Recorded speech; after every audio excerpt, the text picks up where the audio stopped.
Hormuz straight से गुजरने के लिए ईरान वसूल रहा करोड़ों का टैक्स। बड़ी खबर आपके सामने, जहां हॉर्मुज़ स्ट्रेट से गुजरने के लिए ईरान वसूल रहा करोड़ों का टैक्स। $20 लाख देकर टैंकर को मिला सेफ पैसेज।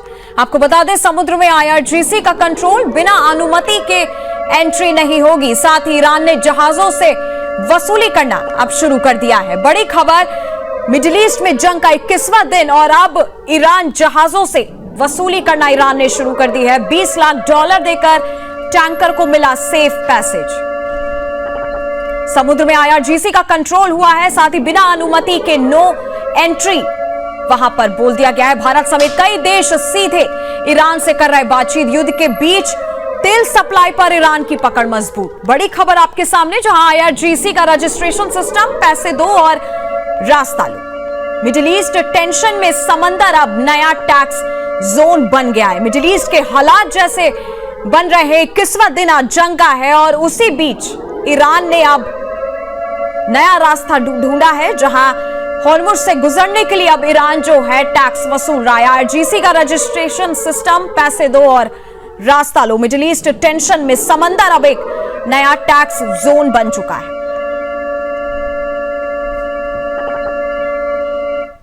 बारूद की गन से भरे आसमान के बीच अब मिडिल ईस्ट का ये संघर्ष सीमाओं को तोड़ता हुआ और ज्यादा खतरनाक मोड़ ले चुका है। एक के बाद एक मोर्चे खुल रहे हैं और अब युद्ध सिर्फ दो देशों के बीच नहीं, बल्कि पूरे क्षेत्र को अपनी चपेट में लेता नजर आ रहा है। अमेरिका और इजरायल के संयुक्त हमलों के बाद हालात लगातार विस्फोटक बने हुए हैं। 20 दिन से जारी ये युद्ध थमने के बजाय और ज्यादा आक्रामक होता जा रहा है। हर गुजरते दिन के साथ हमले तेज हो रहे हैं और नए इलाके इसकी चपेट में आते जा रहे हैं। इजरायल अब पूरी तरह से एक्शन मोड में नजर आ रहा है। ईरान और लेबनान के बाद अब उसने सीरिया के अंदर घुसकर हमले शुरू कर दिए हैं। इजरायली रक्षा बल यानी कि IDF के अनुसार दक्षिणी सीरिया के सुवेदा इलाके में कार्रवाई की गई। ये कार्रवाई वहां दूत समुदाय पर हुए हमलों के बाद की गई है। बीती रात सीरिया के सैन्य ढांचे की सीधा निशाना उसे बनाया गया, जिसमें एक कमांड मुख्यालय और युद्ध से जुड़े संसाधनों को तबाह करने का दावा भी किया गया है। यह संकेत है कि अब इजरायल सीमाओं के पार जाकर रणनीतिक ठिकानों को खत्म करने की नीति पर काम कर रहा है। दूसरी ओर ईरान भी लगातार जवाबी हमले कर रहा है। बैलिस्टिक मिसाइलों के जरिए इजरायल को निशाना बनाया जा रहा है। IDF के मुताबिक कई मिसाइलें दागी गई हैं, जिनमें से कुछ को हवा में ही खत्म कर दिया गया। ईरान की इस्लामिक रिवोल्यूशनरी गार्ड कॉर्प्स यानी कि IRGC ने साफ कहा कि मिसाइल निर्माण लगातार जारी है और उनके पास पर्याप्त संख्या में मिसाइलें मौजूद हैं। ये बयान इस बात का संकेत देता है कि संघर्ष लंबा खिंच सकता है। युद्ध का सबसे बड़ा असर अब ऊर्जा क्षेत्र पर भी दिखने लगा है। खाड़ी क्षेत्र की तेल रिफाइनरियां लगातार निशाने पर हैं। ईरान की ओर से कुवैत में मीना अल अहमदी रिफाइनरी पर ड्रोन हमले किए गए।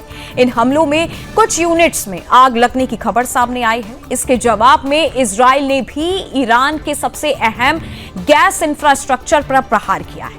पार्स गैस साइट को निशाना बनाया गया। ये वही क्षेत्र है जहां से ईरान बड़े पैमाने पर नेचुरल गैस का उत्पादन करता है और ये गैस फील्ड कतर तक फैला हुआ है, जिसे दुनिया का सबसे बड़ा गैस क्षेत्र माना जाता है।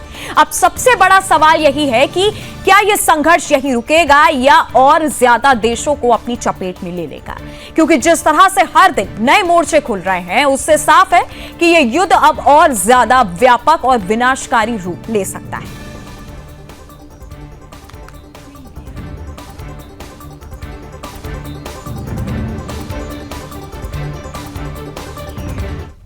और अब आपको लेके चलते हैं बड़ी खबर की ओर, जहां जंग के बीच हॉर्मुज़ स्ट्रेट बना कंट्रोल जोन। अब तक 9 जहाजों को ही सुरक्षित एंट्री वहां पे मिल चुकी है। बड़ी खबर इसी बीच, जहां जंग के बीच हॉर्मुज़ स्ट्रेट कंट्रोल जोन बन चुका है। ईरान की मंजूरी के बिना समंदर में नो एंट्री हो चुकी है। IRGC का कंट्रोल रजिस्ट्रेशन के बाद ही रास्ता मिलेगा। आपको बता दें कि भारत के 22 जहाज समुद्र में फंसे।